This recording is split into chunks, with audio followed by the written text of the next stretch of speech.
కాలేదు మేడం. మరి మీరెందుకు పూర్తి సరే ఒకవేళ పనులు ఏమైనా బ్యాలెన్స్ మీరెందుకు చేయలేకపోతారు?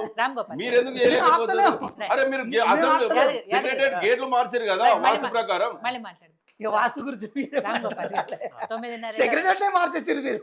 9.5 బీఆర్ఎస్ పాలన చూశారు, 15 కాంగ్రెస్ పాలన చూశారు కాబట్టి సరే కేసీఆర్ గారి గురించి చాలా సందర్భాల్లో మీరు మాట్లాడారు, ఏం చేశారు ఏం చేయలేదు అనేది కూడా. బట్ ఈ 15 నెలల్లో కాంగ్రెస్ పార్టీ కూడా ఏం చెప్పింది, ఏం చేసింది, ఏం చేయలేదు, ఇవన్నీ మాట్లాడాలంటే సో రేవంత్ రెడ్డి గారి గ్రాఫ్ గురించి మాట్లాడాలంటే కూడా మీ అనాలిసిస్ ఎలా ఉంది? ముందుగా మీకు మిత్రులకు తెలంగాణ ప్రజలందరికీ హోలీ శుభాకాంక్షలు. ఇప్పుడు గ్రాఫ్ పడిపోయింది లేచింది వీళ్ళు ఏమనుకున్నా ఏం పెద్ద పరగబడేది ఉండదు ప్రజలు. వీళ్ళు ఎంతసేపు పొలిటికల్ పార్టీస్ ఒక ఓన్లీ బెనిఫిషరీస్ యాంగిల్లోనే వీళ్ళ మైండ్ అంతా ప్రొజెక్షన్ ఉండేది ఏదైతే ఉందో బెనిఫిషరీస్ మీదనే ఉంటుంది. సోషల్ సెక్యూరిటీ బెనిఫిషరీస్ మీద కాన్సన్ట్రేట్ చేస్తాం.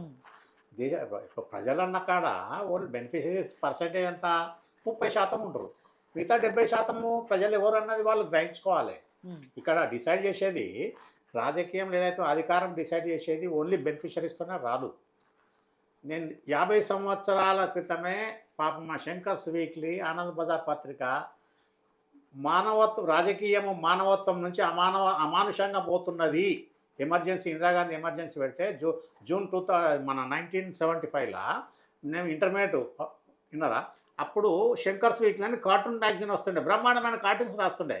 ఆమె ఎమర్జెన్సీ పెట్టగానే రాజకీయం ఏదైతే ఉందో నైతిక విలువలు కోల్పోయి మనుషుల నుంచి అడవి మనుషులతో తయారవుతున్నది భారతదేశంలో స్వతంత్రం వచ్చిన తర్వాత నేను పబ్లిష్ చేయగానే ఇమీడియట్ బ్యాన్ చేసింది ఇందిరాగాంధీ ఆమె.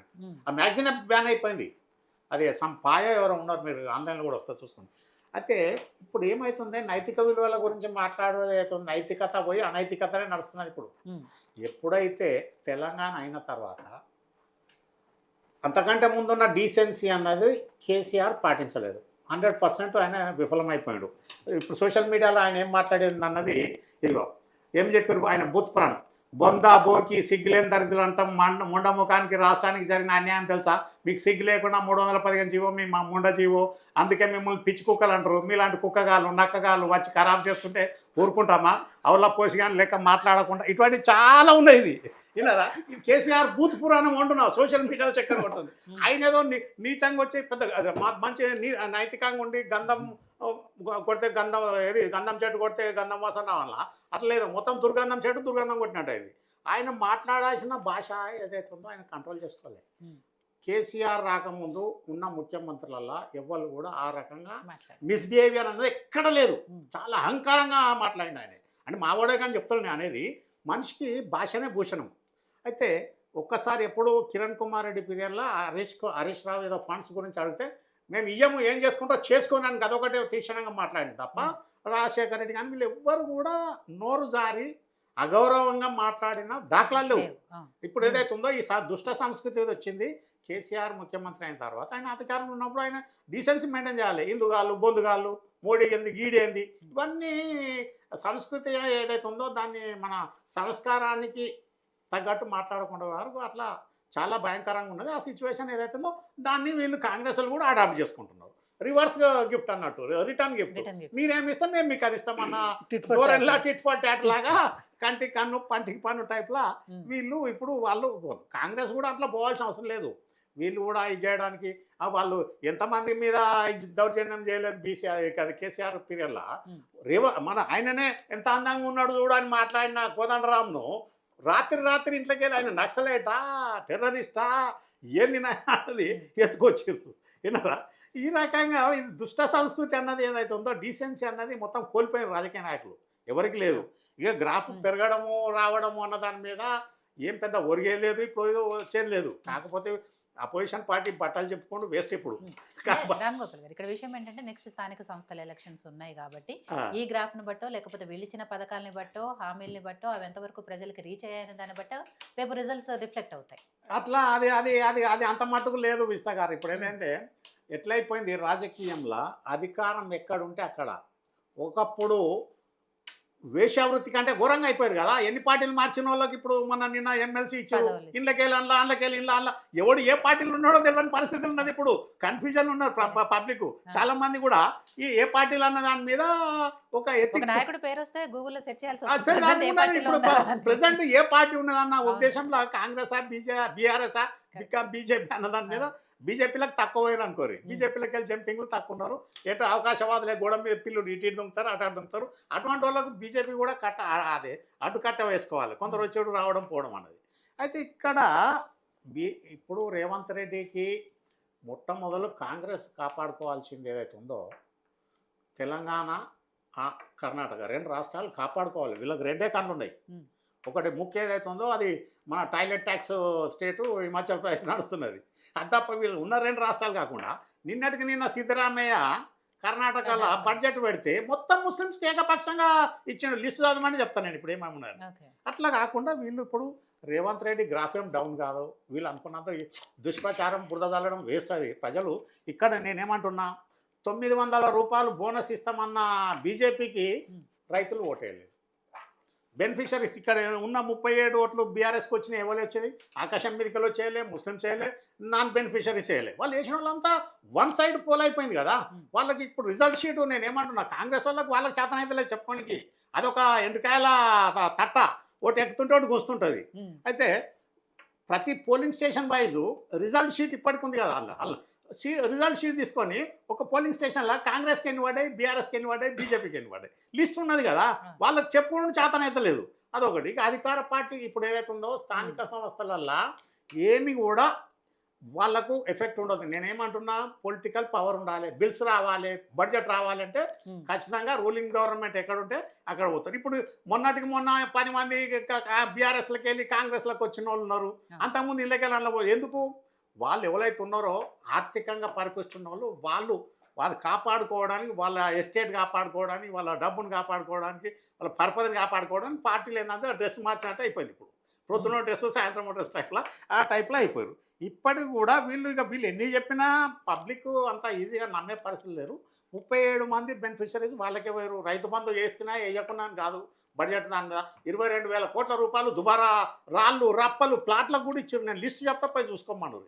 బోలెడు లేఅవుట్లకు పర్మిషన్లు ఇచ్చారు. 600 ఎకరాలు ఉన్న మల్లారెడ్డి కూడా వాళ్ళు రైతు బంధు ఇస్తారు. జైపాల్ రెడ్డి కూడా 200 ఎకరాలు ఇస్తే ఆయన కూడా పాపం ఆయన కూడా రిటర్న్ చేసిండు. ఈ రకంగా ఎవరికి అర్హత ఉన్నది, ఎవరికి చెందాలి, ఎవరు కడుతున్నారు పన్ను, ఏ రకంగా సద్వినియోగం చేసుకోవాలన్నది లేదు. ఇప్పుడుగా వచ్చిన తర్వాత 500 ఇన్నోవాలు కొను, 100 ఫార్చ్యూనర్లు కొను, ఎవనబ్బ సొమ్ము అప్పులు తెచ్చి అప్పు చేసి పప్పు కూడా పెట్టినాడు. పబ్లిక్ సొమ్ము దుర్వినియోగం కాకపోతే ఆ కార్లు అమ్మితే ఇప్పుడు ఏమైనా వస్తాయా? వాళ్ళు అటువంటి దాంట్లో కాస్ట్ కటింగ్ అన్నది ఒక్క 1% కూడా కేసీఆర్ హయాంలో కాలేదు. తర్వాత ఏదైతే ఉందో అపెక్స్ కౌన్సిల్ మీటింగ్ ఏదైతే ఉందో విభజన హామీల చట్టం గురించి సింగిల్ మీటింగ్ ఒక మినిస్టర్ అటెండ్ అయిన పాపాన అవ్వలేదు, ముఖ్యమంత్రి అటెండ్ కాలేదు. ఇటువంటివన్నీ చాలా ఉన్నంత మాత్రాన జనాలు నమ్మే పరిస్థితులు లేదు. ఇప్పుడు ఏదైతే ఉందో వీళ్ళు కూడా కాంగ్రెస్ కూడా నిన్న బట్టి విక్రమార్క స్టేట్మెంట్ ఇచ్చింది. ఏమని 3 లక్షల రూపాయలు ఇస్తాం ఒక్కొక్క నిరుద్యోగునికి 3 లక్షలు ఇస్తాం, 5 లక్షల మందికి ఇస్తామని చెప్పిండు. ఎక్కడికి వెళ్ళి తెస్తారు? లేనిపోయిన హామీలు ఇవ్వకూడదు కదా. ప్రజల సొమ్ము అరే నాయన తాగేటోడవాడు తాళ్ళ పన్ను కట్టేటోడవాడు ఉంటాడా? అది ఇప్పుడు ఎంతసేపు వీళ్ళు రేవంత్ రెడ్డి కూడా శాఖలు ఉన్నాయి అది అన్న ఏమున్నది ఇవాళ పేపర్లు వచ్చింది. వెంకటనాయక్ చెప్తుండే మున్సిపాలిటీలో ఎన్ని పేరుకపోయినాయి ఈనాడు పేపర్లో క్లియర్గా రాసిండు ఎన్ని ఫైళ్ళు పెండింగ్ ఉన్నాయి. ఆన్లైన్లో కూడా మున్సిపల్ అడ్మినిస్ట్రేషన్ ఎందుకు పెట్టుకోవడం, హోమ్ ఎందుకు పెట్టుకోవడం, ఎడ్యుకేషన్ ఎందుకు పెట్టుకోవడం? నువ్వు 15 నెలలు అయిపోయింది, ఇంకా 6 మంత్రి పదవులు 1/3 మంత్రి పదవులు నింపలేదు కదా. దాని గురించి అడ్మినిస్ట్రేషన్ ఏ రకంగా నడుస్తుంది? రీఆర్గనైజేషన్ చేయాలి, 58 డిపార్ట్మెంట్లలో అని మెర్జ్ చేయాలి, హెడ్ ఆఫ్ ది డిపార్ట్మెంట్స్ అని మెర్జ్ చేయాలి. కాస్ట్ కటింగ్ అనేది ఎక్కడ లేదు. పబ్లిక్ సొమ్ము ఇష్టానుసారం దుబారా చేయడం తప్ప. ఇప్పుడు రేపు నిన్నటికి నిన్న చంద్రబాబు నాయుడు 1400 మెగావాట్ల సోలార్ పవర్కు ప్లాన్ చేసుకుంటున్నాడు. మన దగ్గర సోలార్ పవర్కు వీళ్ళు ఏమైనా చేస్తున్నారా? లేదు. దేశం మొత్తంలో 18 లక్షల సోలార్ పంప్ సెట్స్ ఉన్నాయి. మన దగ్గర ఎన్ని ఉన్నాయి తెలంగాణలో? కావాలంటే కొడదామంటే కూడా ఏదైతే ఉందో మత్స్సు కూడా ఒకటి కనిపించిన పాపలా లేదు. వీళ్ళు ఎంతసేపు వీళ్ళు 5 ఏళ్ళ నుంచి ఎక్కడ లేని దుష్ట సంస్కృతి ఏదైతే ఉందో రాజకీయంలో మళ్ళీ నెక్స్ట్ పవర్ ఎట్లా రావాలన్న దాని మీదనే ప్రయత్నము ప్రాధాన్యత తప్ప వాళ్ళకి ఇంకోటి లేదు. తర్వాత ఇప్పుడు సోషల్ సెక్యూరిటీస్ మీద అన్న దాని మీద ఖచ్చితంగా అదొకటే డిపెండ్ కాదు. వీళ్ళకి ఎందుకంటే చెప్పుకొని వస్తలేదు, వాళ్ళదే కాదు. ఇలా రాష్ట్రం మొత్తం అంటే ఖాళీ బెనిఫిషరీస్ అని ఉండరా? 6 గ్యారంటీలు, 420 హామీలు, తొక్కతోలన్న అవన్నీ కాదు. రైతులకు ఇవ్వాలి, రైతు భరోసా ఖచ్చితంగా ఇవ్వాలి. వాస్తవంగా కూడా వాళ్ళు ఏదైతే ఉందో 5-10 ఎకరాలు ఉండాలి. అది ఒకటి. ఇంకా అలా యాక్చువల్గా ఇది ఫర్ ఎగ్జాంపుల్ నేను ఉన్నా, నాకు 40 ఎకరాల భూమి ఉంది, నేను దున్నింది లేదు, పోయింది లేదు, పైసలు నా ఖాతాలోకి వస్తాయి. అక్కడ కాస్తు చేసేవానికి వాళ్ళు ఇచ్చిన పాపన వాళ్ళే కదా. పెట్టుబడి పెట్టి నష్టపోయేటోడు ఎవడైతే సేద్యం చేసేవాడు, బటాయి చేసేవాడు, టెనెన్స్ కౌలుకు తీసుకున్న వాళ్ళు నష్టపోతారు. దాని మీద శాస్త్రీయ పద్ధత లేదు, నిబద్ధత లేదు.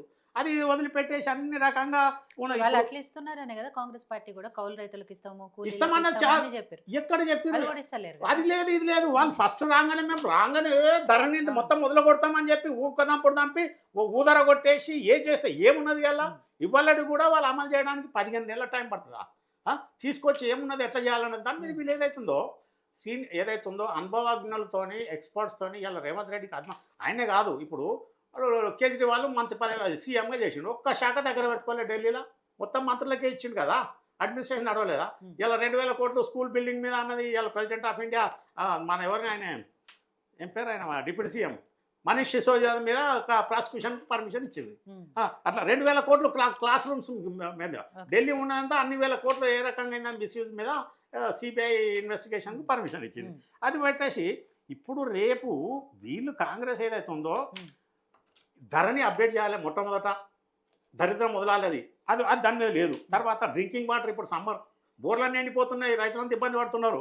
అగ్రికల్చర్ డిపార్ట్మెంట్ ఏం చేస్తున్నది? రైతులు కూడా తప్పు, నీకు నీళ్లు దిక్కులేవరా నాయన అంటే పుణ్యానికి ఉన్నది ఏదో నాటేస్తే అయిపోయి వాడు బీఆర్ వాడు వచ్చి నాటేస్తాడు కోస్తాడు అన్న ఉద్దేశంలో ఈ రకంగా ఏదైతే ఉందో అశాస్త్రీయ పద్ధతులు అన్నది అగ్రికల్చర్ మీద కూడా కాన్సన్ట్రేట్ చేసి అప్డేట్ చేసి టెక్నాలజీ డెవలప్ చేసి ఆ రకంగా ఇంత 20 ఏళ్ళ తర్వాత ఎవడు వ్యవసాయం చేసేవాడు ఉంటాడు తెలంగాణలో, బయట వాళ్ళు వచ్చేయాలి కార్పొరేట్ సెక్టర్ చేయాల్సిన పరిస్థితి ఉంటుంది. అది పెట్టేసి ఇంకొకటి చెప్తా చూడు. ఇవాళ ఉత్తరప్రదేశ్ ఇవాళ ఓలినాడు 60,244 పోలీస్ కానిస్టేబుల్ అపాయింట్మెంట్స్ ఇచ్చింది. విన్నారా? అందులో ఏది ఉమెన్ 12,000 మందిని ఉమెన్ రిక్రూట్ చేసారు. సింగిల్ స్ట్రెచ్ 32,000 మంది ఓబీసీలు, 14,000 చిల్లర ఎస్సీలు, 12,200 చిల్లర 1200 చిల్లర ఎస్టీలు, మొత్తం ఈ రకంగా అన్నది రిక్రూట్మెంట్. వీళ్ళు జాబ్ క్యాలెండర్ రిలీజ్ చేయాలి. పబ్లిక్ ఏదైతే ఉందో ఇప్పటికి కూడా గవర్నమెంట్ ఏమున్నది, డిఎస్సి చైర్మన్ ఏం చేస్తున్నాడు, ఫుల్ టైం మెంబర్స్ ఏం చేస్తున్నారు, స్టాఫ్ ఏం చేస్తున్నారు? అరే జాబ్ క్యాలెండర్ మీ దగ్గర డేటా ఉంటుంది కదా డిపార్ట్మెంట్ వైజ్, ఏ ఇయర్లో ఎంతమంది రిటైర్ అవుతున్నారు, ఎన్ని పోస్టులు వస్తున్నాయని యూపీఎస్సీ కండక్ట్ చేస్తుంది కదా, స్టాఫ్ సెలెక్షన్ కండక్ట్ చేస్తుంది కదా. ఆ రకంగా వీళ్ళు ప్లానింగ్ చేసి దాని మీద మందంలో ఒక్కటి బీఆర్ఎస్ గవర్నమెంట్లో మంత్రులకు మూతికి తాళాలున్నాయి. ఈ కాంగ్రెస్ గవర్నమెంట్ ఏంటంటే పనిచేయరని ఆయన అంటే చేసేది లేవంది, వాళ్ళే స్వతహాగా ఏదో ఉన్నది దాని ప్రకారం ఉన్నారు. రేవంత్ రెడ్డికి ఏంటంటే మెయిన్ ప్రాబ్లం ఏంటంటే మినిస్టర్స్ నాన్ కోఆపరేషన్తో, ఎమ్మెల్యేస్ కూడా ఏదైతే ఉందో చేయాలని దాని మీద ఆర్గనైజేషన్ డిఫెక్ట్తోనే వీళ్ళకు ఇప్పుడు గ్రాఫ్లు అప్పులు డౌన్ మనం అనుకున్నంత మాత్రం ఏం కాదు. ప్రజలు ఏదైతే ఉందో land order, education, health, drinking water, power ఇవి చూసుకోవాలి. ఎక్సైజ్ మీద పెంచుడు అన్నది జనాల మీద తాగినోడు వాళ్ళు ఇయ్యడము, బార్ లైసెన్స్ ఏదైతే ఉందో బెల్ట్ షాప్ అనేది ఎక్కడ పోయింది, ఎక్కడ పోలేదు, తగ్గియాలి. రాను ఏదైతే ఉందో ఈ ఎక్సైజ్ కానీ రిజిస్ట్రేషన్ కానీ ఎంత శాతం కాదు, నువ్వు మొదలు కాస్ట్ కటింగ్ పద్దాలు అది వదిలిపెట్టేసి ఎంతసేపు మనము గ్రాఫ్ బెనిఫిషరీ ఇది ఇస్తలేరు, 6 గ్యారెంటీలు తొక్కతోలంటే జనాలు నమ్మే పరిస్థితి లేదు. వాళ్ళకి వచ్చిన 39 ఓట్లల్లో 10% వాళ్ళే ఉన్నారు. ఎవరు? ముస్లిమ్స్ వేసారు వాళ్ళకు వన్ సైడ్. మిగతా 29%లో ఏదైతే నాన్ బెనిఫిషరీస్ ఉంటారు కదా, యూత్ కానీ తర్వాత రైతులు కానోళ్ళు కాకుండా ఏదైతే ఉందో taxpayers, employees, business community అంతా వన్ సైడ్ కాంగ్రెస్కి వేసారు. కాంగ్రెస్కి వేయడం కూడా అలా రేవంత్ రెడ్డి ఒంటి చేత్తో తిరుగుతూనే ఆయన ప్రచారం మీద వేసారు. కాకపోతే ఇవాళ ఆయనకు రాహుల్ గాంధీ అపాయింట్మెంట్ దొరుకుతుందా లేదంటే దొరకకపోతే చెప్పక ఆవిడ హేమంత విశ్వశర్మ ఏమైంది, ఆయన అపాయింట్మెంట్ అడిగితే ఆయన కుక్కకు దూకుంటా కూకున్నాడనే కదా, అదే జంప్ అయిపోయాడు. అది కాపాడుకోవాలి కాంగ్రెస్. అది ఏదైతే ఉందో ఇంకొకటి ఇవాళ మీ టీవీ సమక్షంలో చెప్తున్నా, గాంధీ ఫ్యామిలీ ఉన్న రోజులు కాంగ్రెస్ పార్టీ డౌన్ ట్రెండ్లో ఉంటుంది ఎప్పుడైతే, కానీ ఇప్పుడు పెరగడం ఉండదు. వాళ్ళు పక్కకు జరిగినాడు మంచి ఎలా ఉన్నారో మంచి పాపులారిటీ యోగి ఆదిత్యనాథ్ ఆ స్టైల్లో లేకపోతే నవీన్ పట్నాయక్ స్టైల్ ఉన్నోళ్ళు ఇలా వాళ్ళు ఎందుకు అదే మీనాక్షి నటరాజన్ స్టైల్లో ఉన్నోళ్ళు వాళ్ళు కాంగ్రెస్ ఏదైతుందో అదే పీఠం తీసుకొని దాన్ని ఆర్గనైజ్ చేస్తే ప్రజల నమ్మకం వస్తేనే అప్పుడు కాంగ్రెస్ నమ్మే పరిస్థితులు ఉండరు. వీళ్ళు ఎంతసేపు ఉన్న సోషల్ మీడియా వచ్చిన తర్వాత Congress day by day down అవుతా ఉన్నది, దాన్ని డౌన్ కొడతా ఉంటారు. ఇంకొకటి కాంగ్రెస్ కూడా ఇలా రేవంత్ రెడ్డితో పాటు మంత్రులు ఏదైతే ఉందో ఇక్కడ నీకు ఉన్నాయి 2 రాష్ట్రాలు, అది పక్క పెడితే హిమాచల్ పోతే మంచి కాన్సన్ట్రేషన్ ఇంపార్టెంట్. ఎట్లా చేయాలి ఏందనేది ప్రజలలో మళ్ళీ రాబోయే ఎలక్షన్లో కాంగ్రెస్ రావాలనే ఆకాంక్ష ఉండాలి కదా. సిద్ధరామయ్య బడ్జెట్ ఏమేలుగా పెట్టి